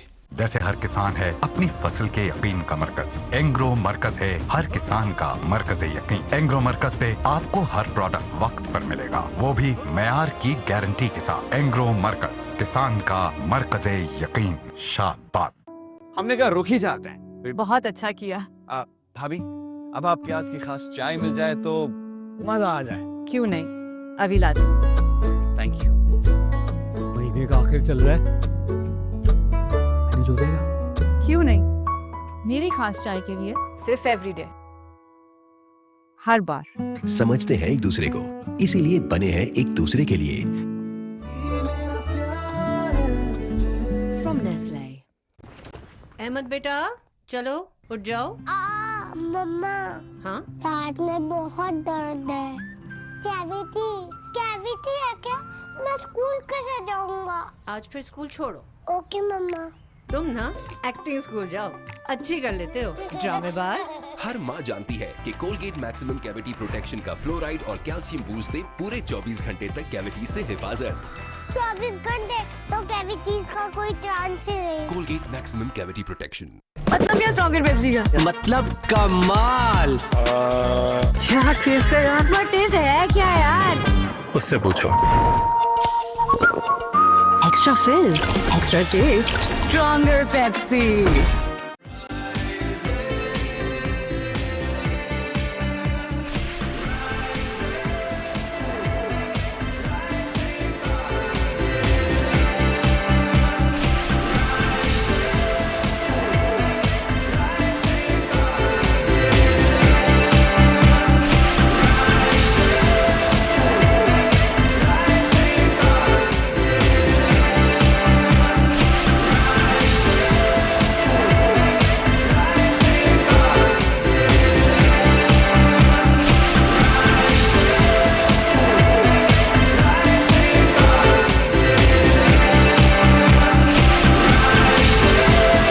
तरीका और स्पेशली जो शादी का फैसला है उसमें हर एक की अपनी राय होती है जो कि मैटर ज़रूर कर रही होती है। अब ऐसे में हम ये चीज़ देख रहे होते हैं कि जब भी कोई रिश्ता किसी के घर लेके जाता है तो पहले कहते हैं जी तस्वीर दिखाई जाए, पर्सनालिटी नहीं देखी जाए। मैं लड़के के पर्सपेक्टिव से बात कर रही हूँ, लड़की के पर्सपेक्टिव से भी बात कर रही हूँ कि जी लड़की कहती है जी लड़का खूबसूरत नहीं है, लड़का कहता है जी लड़की खूबसूरत नहीं है।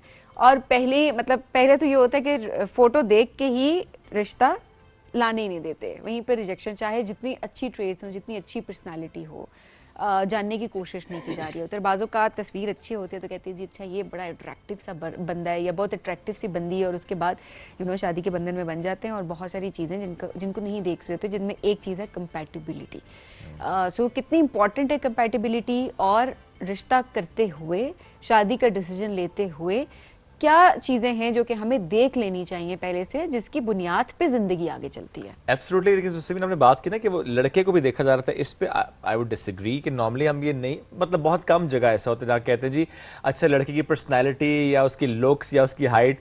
सवाल क्या होता है लड़का करता क्या है, कमाता कितना है, उसका घर है नहीं है, फाइनेंशियल सिचुएशन क्या है। सो लड़के के पर्सपेक्टिव में ज़्यादा इस तरफ फोकस होता है। जैसे आपने बात की वो भी ज़रा एलिमेंट है, मुझे लगता है कि वो एलिमेंट लड़के के पर्सपेक्टिव में कम है, लड़की के पर्सपेक्टिव में बहुत ज़्यादा रखा हुआ है। जो आपने कहा ना पिक्चर देख कर ही फैसला कर लेना, कितना है, बाल कितने हैं, शक्ल कैसी है, रंग कैसा है, लड़की दिखती कैसी है। एब्सोल्युटली। तो ये एक मामला होता है। लेकिन जो फैसला करते हुए अगर आप सिर्फ ये देख रहे हैं कि वो दिखती कैसी है और वो कमाता कितना है, क्या ये काफ़ी होता है? आज इस मौजूद पर हमें गुफ्तगू करनी है। हम प्रोग्राम में ज्वाइन किया है रिलेशनशिप एक्सपर्ट है मिसेस ख्वाजा, हमारी बहुत ही प्यारी मेहमान है, हमेशा हम उनसे मिलकर हम बड़ा एंजॉय करते हैं, उनको वेलकम करेंगे। अस्सलाम वालेकुम जी, कैसी हैं आप? बिल्कुल ठीक, बहुत शुक्रिया Mrs Khawaja. Thank you. So इसी सवाल से आगाज़ करते हैं जो समीन ने भी कहा कि व्हाट्स योर ओपिनियन, आप देखें बहुत ज़्यादा चीज़ों को गहराई में देख रही होती हैं, क्या ये देखा जाता है कि लड़का कैसा है या कि सिर्फ ये देखा जाता है कि अच्छा लड़का कमाता कितना है, घर अपना है नहीं है, गाड़ी है, जॉब कौन सी है, कितना उसका बैंक बैलेंस है, क्या उसका लाइफस्टाइल है, क्या सिर्फ ये देखा जाता है? शोएब, आजकल वाकई बेइंतहा अफसोस के साथ कहना पड़ेगा, लोगों के ट्रेंड्स और लोगों की रिक्वायरमेंट्स जिस तरह चेंज हो गई है ना, लड़की का सिर्फ देखेंगे खूबसूरती हो और उसकी डिग्री कौन सी है। मतलब अपनी रिक्वायरमेंट देने से पहले, अपने बच्चे का प्रपोजल देने से पहले हमें लड़की डॉक्टर चाहिए, इंजीनियर चाहिए, IT में हो। भाई आप कुछ बता दें, उसकी उम्र क्या हो, फैमिली क्या हो, बाकी चीज़ें बताएं।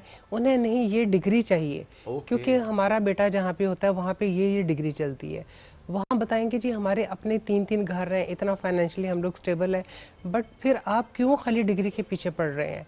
और लड़के के बारे में भी आजकल जैसे लड़की वालों का जी, लड़का बहुत वेल ऑफ हो, बहुत कमाता हो, 26-27 साल का भी है तो उसका देखें अपना ना घर होगा ना उसके पास वो फैसिलिटीज नहीं होंगी जो एक 50-60 साल के बंदे के पास और अगर हैं तो लेकिन आप थोड़े छानबीन करें कि किस तरह से हैं, बिकॉज 25-26 साल की उम्र में तो आप अपने 25-26 साल के बच्चे के पास क्या होता है, उसकी अपनी एक जॉब होती है या फैमिली बिजनेस है, उसी में ही होगा। लेकिन लोग बड़े घर, बड़ी गाड़ियाँ, ये चीज़ें देखे इम्प्रेस होते हैं। और यकीन करें मेरी लाइफ के इतने इस एक्सपीरियंस में मैंने वाकई इस तरह के मिसहैप्स देखे हैं जो सिर्फ खूबसूरती के पीछे गए हैं और लड़की वाले गए हैं लड़के की दौलत और उसके पीछे गए हैं। तो ये बड़ा सिनेरियो रॉन्ग है जिसकी वजह से शादियों में प्रॉब्लम भी हो रही है और डिले पे डिले होते जा रहे हैं। वो खूबसूरती से नीचे नहीं आते और वो जो है उसके लिविंग स्टाइल या मयार से नीचे नहीं आते। और क्या रहन सहन दोनों फैमिलीज का अगर बहुत डिफरेंट हो, चॉइसेस डिफरेंट हो, और ज़ाहिर हमें नज़र भी आता है मिसेस ख्वाजा के अगर रिश्ता हो भी गया है तो जो गिफ्ट्स एक्सचेंज हो रहे हैं ज़ाहिर आपने अपने टेस्ट के मुताबिक दिए, उन्होंने अपने टेस्ट के मुताबिक दिए, आपने अपने हिसाब से शादी अरेंज किया, आपने अपने हिसाब से किया, दोनों ने अपने हिसाब से किया है क्योंकि उनका लाइफ स्टाइल वो था। वहीं से प्रॉब्लम्स का आगाज हो जाना और शादी का खत्म हो जाना, क्या ये देखा आपने? बिल्कुल ऐसा ही होता है। लेकिन देखिए शादी के लिए फैमिली दोनों का कंपैटिबिलिटी बहुत ज़रूरी है। घर का दोनों का माहौल, दोनों का रहन सहन एक जैसा होना बहुत ज़रूरी है। फाइनेंशियली इक्वल टू, मतलब 19-20 बहुत ज़्यादा फर्क ना हो, बहुत ज़्यादा फ़र्क हो तो यकीन करें ना बच्चियाँ एडजस्ट कर पाती हैं ना बच्चे एडजस्ट कर पाते हैं। लड़कियाँ जाएंगी बड़े घर में जिन्होंने अपनी लाइफ में सारी ज़िंदगी कभी कुछ नहीं देखा, वो जहाँ पे जाती हैं तो फिर उनकी एक तो आंखें खुल जाती हैं, दूसरा वो जैसे होते हैं ना, मतलब वो पंजाबी में कहते हैं थोड़े से बोता पै गया, तो वो बड़ी इस तरह की बातें होती हैं और ये शादियां फिर नहीं चलती। लड़कियां कॉम्प्लेक्स में आ जाती हैं और लड़के भी अपने ससुराल फैमिली को मिलवाते हुए ना जाते हैं वहाँ पे, ना उनको मिलवाते हुए एम्बैरसिंग फील करते हैं। तो आपका लेवल, अगर लड़के की भी बहुत बड़े घर में शादी हो जाए, मतलब बहुत अच्छी फैमिली है लेकिन लड़का माठे घर का है, तो वो लड़का भी वहाँ पे कॉम्प्लेक्स में रहेगा। बाकी जो दामाद हैं उनसे कंपैरिजन करेगा, बाकी उनके बेटों से कंपैरिजन करेगा कि उसकी कैसी आवभगत करते हैं, उसके पास क्या है। तो ये दोनों के लिए ही प्रॉब्लम होती है, इसलिए दोनों फैमिलीज़ का इक्वल हम पल्ला होना बहुत ज़रूरी है। अच्छा, अब जब पसंद की शादी होती है उसमें तो ये सारे फैक्टर्स नहीं देखे जा रहे होते ना, ये तो हम अरेंज मैरिज के पर्सपेक्टिव से बात करें कि आप, क्योंकि अरेंज मैरिज जब आप कर रहे हैं तो उसमें अभी जो है ऐसे कोई एलिमेंट नहीं है ना, अभी तो आप अपने लिहाज से चीज़ें देख रहे हैं कि ये भी ऐसा हो, ये भी ऐसा हो। अब जब लव मैरिज है तो उसमें तो आप सिर्फ कंपैटिबिलिटी देख रहे होते हैं कि दो लोगों की कितनी कंपैटिबिलिटी है एंड देन वो फैमिली को साथ लेके चलें। बिल्कुल ऐसा ही है। देखें लव मैरिज में भी समटाइम्स बच्चियाँ और बच्चे बड़ा अच्छा पार्टनर चूज़ करते हैं, फैमिली भी अच्छी है, बच्ची भी गुड लुकिंग है, सब ठीक है, तो वो तो पेरेंट्स बड़ी हैप्पीली एक्सेप्ट कर लेते हैं। बट सम टाइम बिल्कुल आपकी फैमिली के अपोजिट या मतलब लोगों को वो लड़की पसंद नहीं आती है, लड़का पसंद नहीं आता, बच्चे जब अगेंस्ट पेरेंट्स के फोर्स मैरिज कर लेते हैं कि जी मतलब हमने अपना डिसीजन लेना है, हमें खुद करने दें, अगर कर लेते हैं तो पेरेंट्स यकीन करें दिल से उस शादी को कभी नहीं मानते और उनकी हत्तुल इम्कान कोशिश होती है कि इनका जो डिसीजन है इसको हम रॉन्ग साबित करें कि आपका डिसीजन गलत था, और उसको मतलब तोड़ने में अक्सर कामयाब हो जाते हैं। ये गलत नहीं है क्या? बिल्कुल गलत है। अगर आपकी बेटी या बेटे की शादी उन्होंने अपनी मर्जी से कर ही ली है तो आप उसको मतलब बजाय इसके कि उसको सपोर्ट करें, चलाने की कोशिश करें, आप वो नेगेटिव पॉइंट ला के देखा तुम्हें मना किया था, वही बात हुई ना, इस तरह करके अक्सर ब्रेक करवा देते हैं। अच्छा, इसके ऑपोजिट केस मैंने बहुत देखी है। हाँ, इसके ऑपोजिट केस भी होता है ना, जहाँ पे आपने अरेंज मैरिज की है, वहाँ पे अगर आप शादी नहीं चलाना चाह रहे ना कोई एक पार्टनर, तो वो फौरन से पेरेंट्स को कहता है मुझे क्यों कह रहे हैं या मुझसे क्यों ऐसा पूछ ही रहे हैं? है, तो देखिए, आपकी चॉइस थी, अब आप संभालें, मैं आप वही बात समझें। कर रही हूँ, लव मैरिज बच्चे खुद निभाने की कोशिश करते हैं, अपने मैटर्स खुद सॉल्व करते हैं, जबकि अरेंज मैरिज होती है तो पेरेंट्स बसाने की कोशिश करते हैं। लड़की कोई कंप्लेन करती है तो माँ उसको समझाती है, लड़का कोई कंप्लेन करता है तो माँ उसको समझा के ठंडा करती है कि नहीं ऐसे ही होता है। तो लव मैरिज में बच्चे खुद निभाते हैं, अरेंज में पेरेंट्स निभाते हैं। हालांकि देखिए होना ही चाहिए, दोनों सूरतों में दोनों को ही कोशिश करनी है। ज़ाहिर है कपल को तो करनी ही करनी है, प्राइमरीली रिस्पॉन्सिबिलिटी तो उन्हीं पे है, क्योंकि ज़ाहिर है तभी तो हम कहते हैं ना कि एज रखी हुई है, उसमें आपने शादी करनी है, आप जब मेच्योर हो जाते हैं रिलेटिवली, और फिर आपको डिसीजन आपने लिया होता है बड़ा सोच समझ के, प्लस ज़ाहिर है फैमिली का एक इम्पैक्ट तो इसमें होता ही है। बाकी आज हमारा ये जो टॉपिक था कि लड़की की खूबसूरती की वजह से लोग गलत इंतखाब कर लेते हैं और लड़के की दौलत की वजह से लड़कियां गलत घरों में चली जाती हैं। इस तरह की यकीन कर एग्जाम्पल्स मेरे पास हैं। मेरे पास एक जनरल साहब आए, उनका बेटा अर्ली 30s में था, तो वो कहते हैं जी हमने इसे इतने रिश्ते दिखाए हैं, ये मानता नहीं है, ये कहता है जी बस मुझे लड़की खूबसूरत चाहिए, खूबसूरत चाहिए। तो लेकिन कहता है मैंने कहा ठीक है आप बेटे को लेके आए। वो बेटे को लेके आए, उससे मैंने बात की, कहता है देखें जी मुझे कुछ नहीं चाहिए, मुझे सिर्फ लड़की खूबसूरत हो, चाहे वो विडो हो, डिवोर्स हो, कुछ भी हो, मैं कर लूँगा। मैंने कहा अच्छा ठीक है। मेरे पास एक बहुत खूबसूरत बच्ची थी, लड़की थी, जो उससे एज में भी ज़्यादा थी, उसकी 2 ग्रोन अप बच्चियाँ भी थीं। मैंने वो दिखाई, उसे पिक्चर दिखाई, तो उसने कहा कि नहीं बस कुछ भी हो जाए मुझे तो यही करना है। मैंने कहा देख लो इसकी एक तो एज ज़्यादा है, 2 ग्रोन अप बच्चियाँ, कहता है मुझे कोई फ़र्क नहीं पड़ता। वो खैर जी शादी हो गई और बड़े शौक से, बड़े धूमधाम से शादी हुई। बल्कि एक और मॉर्निंग शो होता था यहाँ पे, तो बल्कि वो पता चला ना उनकी होस्ट को, तो मेरी अच्छी उनसे गपशप थी, तो उन्होंने कहा इस कपल को मेरे शो पे लेके आए। तो मैं उस कपल को शो पे बल्कि लेके गई। उन्होंने अपनी शादी के कपड़े पहने, सब कुछ किया, बड़ा अच्छा प्रोग्राम रहा। लेकिन ये है इवेंचुअली उनका फिर ब्रेकअप हो गया, बिकॉज वो लड़की खूबसूरत थी, उसका पहले खावंद की इंटरफेरेंस बीच में आ गई, बच्चों के मामले में कुछ और ऐसी चीज़ें हो गई, उनकी नहीं चली। तो मतलब ये कहने का है कि खाली उसने लड़के ने खूबसूरती देखी, उसके पीछे नहीं देखा कि क्या इसकी स्टोरीज, क्या प्रॉब्लम्स हो सकती हैं, मेंटली कंपैटिबिलिटी कैसी हो सकती है। वो ज़रा दरमियाने छोटे घर की थी, वो एक जनरल लेवल का बच्चा बाहर का पड़ा हुआ, लेकिन उसने एक्सेप्ट किया। इस तरह की मिसालें आ जाती हैं। अच्छा, लड़के की भी खूबसूरती देखी जा रही होती है अक्सर पैसे के अलावा भी, कि लड़की कहती है कि मेरे स्टैंडर्ड का नहीं है, हाइट इतनी होनी चाहिए, या आजकल लड़कियाँ बहुत चूजी हैं, पिक्चर्स देख के नहीं इसकी तो ड्रेसिंग ऐसी है, इसका तो नाक ऐसा है, उसकी तो गर्दन ऐसी है, बहुत ज़्यादा। हालांकि मैं कहती हूँ लड़के का आप देखें उसकी एजुकेशन क्या है, उसकी फैमिली क्या है और अर्न कितना करता है। खूबसूरती अगर मिल जाए आपको, अगर बेहतर शक्ल हो तो चले एक आपका प्लस पॉइंट है, बट लड़की को खूबसूरत होना चाहिए। लड़का अगर एवरेज भी हो, नॉर्मल भी हो, अच्छा अर्न करता हो, नेचर का अच्छा हो, आपको रिस्पेक्ट दे रहा है, आपको अच्छा लाइफस्टाइल दे रहा है, तो मेरा ख्याल है उसको देखना चाहिए। अच्छा, कोई भी खूबसूरत चीज़ आपके पास जब होती है ना, तो आप यकीन जाने कितने दिन आपको वो एक यूनिकनेस उसकी दिखाई देगी, खूबसूरती दिखाई देगी। जस्ट इमेजिन, आई मीन आप हम सब इस चीज़ से एग्री करते होंगे कि अगर जो ज़ाहिरी खूबसूरती है, शक्लें जब आपके सामने होती हैं तो कोई कुछ अरसे के बाद कोई दूसरा बता रहा होता है अच्छा यार ये शक्ल बड़ी प्यारी है, आपके घर में चाहे वो कोई भी है। सो जो आपने रहना होता है ना, वो इंसान की आदत के साथ रहना होता है, आपकी कंपैटिबिलिटी है जिसके साथ आपने थ्रू आउट रहना है, ज़िंदगी जो आपने गुजारनी है। तो ये बड़ा बहुत इंपॉर्टेंट है कि आपने शक्लें नहीं सिर्फ देखनी है, 1 महीने बाद, 2 महीने बाद, 3 महीने बाद वो शक्ल आपको आम सी लगेगी, जो आपको यूनिक और ख़ास लगेगी, वो उस शख्स की आदत लगेंगी। देखिए वही बात है ना, शक्ल जो है ना टेम्परेरी आपकी वो चीज़ है। 1 साल शादी के बाद सारी लड़कियां एक जैसी, 1 बच्चे के बाद, 2 बच्चे के बाद सारी एक जैसी हो जाती हैं। और नेचर जो है ना अच्छी है, वो आपके साथ निभती है हमेशा। लोग बज़ाहिर खूबसूरती को देखते हैं, और खूबसूरत लड़की, खूबसूरत बीवी को आपको मेंटेनेंस का बजट भी बड़ा रखना पड़ता है। उसको भाई हर चीज चाहिए, आपने उसके नखरे भी उठाने हैं, आपने उसके नखरे भी उठाने हैं, आपने उसके तो मेंटेनेंस आपको ज्यादा चाहिए। खूबसूरती ये है कि हर एक के लिए खूबसूरती की डेफिनेशन डिफरेंट है, और मैं कहूँगी कि जो मेंटेनेंस वाली बात है एंड ऑल दैट, ये तो वैसे आपकी ग्रूमिंग की चीज़ है ना, कि आप उसका रंग से उन चीज़ों को ताल्लुक नहीं है।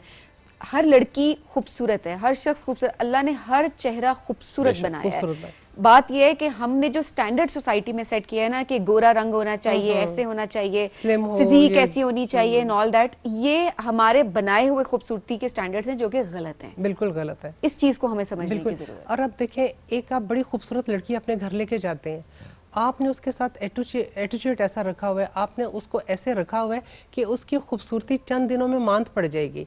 आपने उसको इतना स्ट्रेस दिया हुआ है, उसके चेहरे की खूबसूरती, उसका नूर, सब चीज़ ख़त्म हो जाएगी।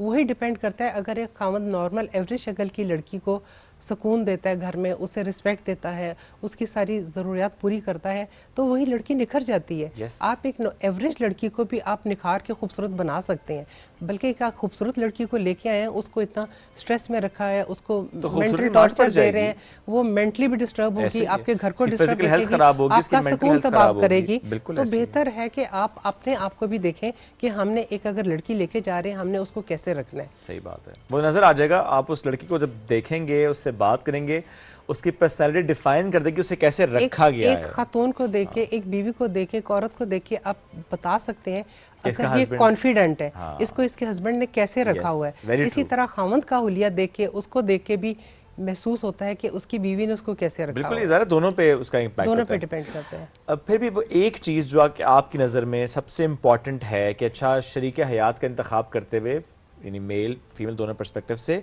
व्हाट डू यू थिंक, इतने आपने जो रिश्ते होते देखे हैं कि किस चीज़ पे फोकस किया तो कामयाब ज़िंदगी गुजरी, वो एक क्या एलिमेंट था जो कि देखा गया? एक तो ये कि फैमिलीज दोनों की कंपैटिबिलिटी, खानदानी आपके रख रखाव, तो एक तो नहीं बहुत ही हिजाब वाली फैमिली है और एक बड़ी ब्रॉड माइंडेड फैमिली आपकी कभी नहीं चलेगी। दूसरा, आप देखें, लड़का रिस्पेक्ट करने वाला हो, लड़की भी आपके साथ मिक्सअप होने वाली हो।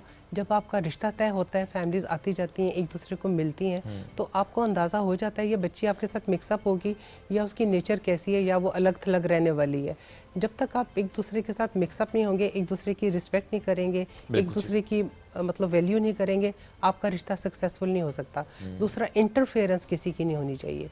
मियाँ बीवी के अपने प्रॉब्लम्स हैं, वो खुद सॉल्व करें, ना कि वो सारे वो जो लगा के हर किसी को दिखा रहे हैं ये मसले मसाइल है। अगर इंटरफेरेंस पेरेंट्स ने भी करनी है तो पॉजिटिव इंटरफेरेंस, बिल्कुल सही है, वो अगर कोई मामला खराब हो रहा है उसको सुलझाएं, ये नहीं कि जल्दी पे तेल डालें, वो वाला काम वो नहीं होना चाहिए। चट मंगनी पट ब्याह, ये मुहावरा तो था, लेकिन क्या ये कामयाब भी है पाकिस्तान में? दिस इज़ वेरी रॉन्ग, ये नहीं होना चाहिए। आप मंगनी या करते हैं या कुछ आप बात पक्की करते हैं, एटलीस्ट 4 से 6 महीने आप दें, फैमिलीज का आना जाना हो, बच्चे आपस में बात करें, बच्चे आपस में मिले। चट मंगनी पट ब्याह नहीं होना चाहिए। बिल्कुल ठीक है। और इसके बरअक्स वो जो लंबी लंबी मंगनियां चलती हैं, रिश्ते चलते हैं, लंबी मंगनी भी, लंबे निकाह भी बिल्कुल नहीं करने चाहिए। एक तो निकाह भी हमेशा आप शादी पे करें, वो अलग बात है कि अगर लड़की ने बाहर जाना है या उसके डॉक्यूमेंट वगैरह बनने हैं तो वो अलग बात है, आप निकाह कर सकते हैं। अदरवाइज निकाह देखें, इजाब व कबूल पूरी दुनिया के सामने होना चाहिए।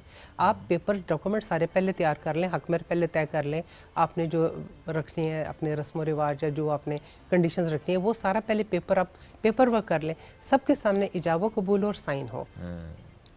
लंबी निकाह, लंबी मंगनियां नहीं रखनी चाहिए, उसमें भी बड़ी कबाहतें आ जाती हैं। उसमें ये भी नोट किया ना कि मतलब लड़के लड़की से ज्यादा फैमिलीज के कॉन्फ्लिक्ट स्टार्ट हो जाते हैं। जी बिल्कुल, जिसकी वजह से बहुत सफर करता है, लड़के का भी होता है, फैमिलीज का भी होता है। फिर एक दूसरे में बुराइयां नजर आनी शुरू हो जाती हैं, नक्स नजर आनी शुरू हो जाते हैं, फिर एक्सपेक्टेशंस बढ़ जाती हैं, फिर छोटी छोटी बातों को फील करते हैं कि ये नहीं किया, वो नहीं किया। बिल्कुल ठीक है। किरदार और अखलाक, ये क्या ढूंढते हैं हम शरीक हयात में? जब आप रिश्ते से मुतालिक ऐसी कोई डिस्कशंस देखती हैं फैमिलीज़ का, सो क्या आपने पेरेंट्स की तरफ से या लड़के लड़के की तरफ से ये कभी सुना हो कि नहीं, my focus is on character, अखलाक कैसे? बहुत कम, बहुत कम। हालांकि मैं कहती हूँ पहले आप फोकस करें बच्ची की ग्रूमिंग पे, बच्चे की किरदार पे करें।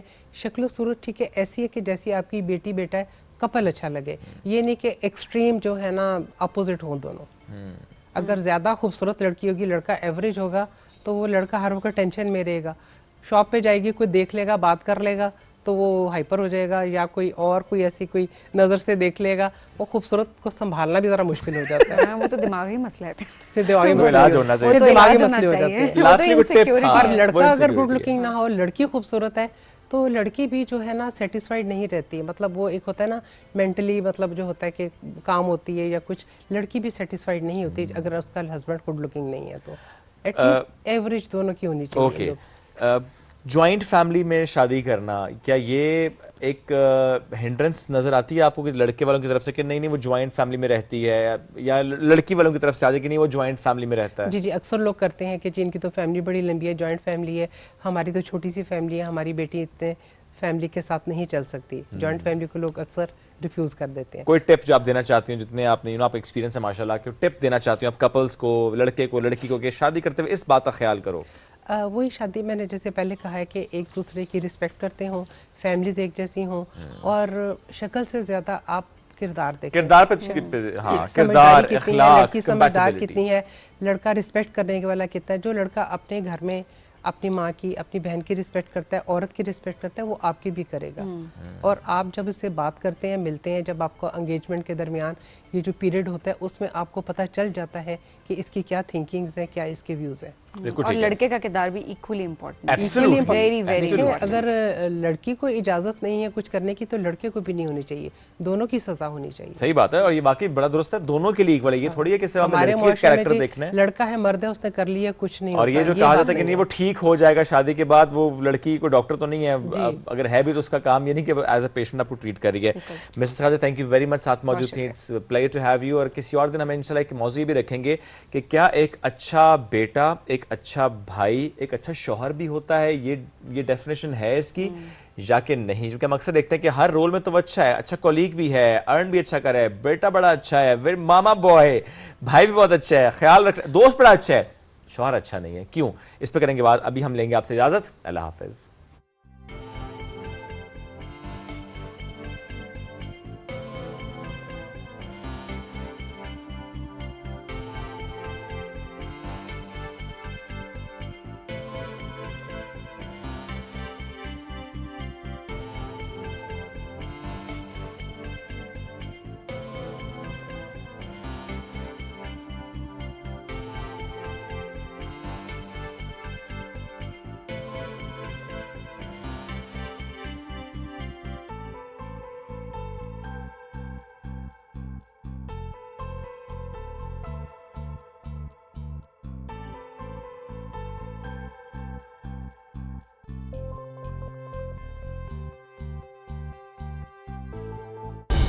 दुरुस्त हर वक्त बार बार।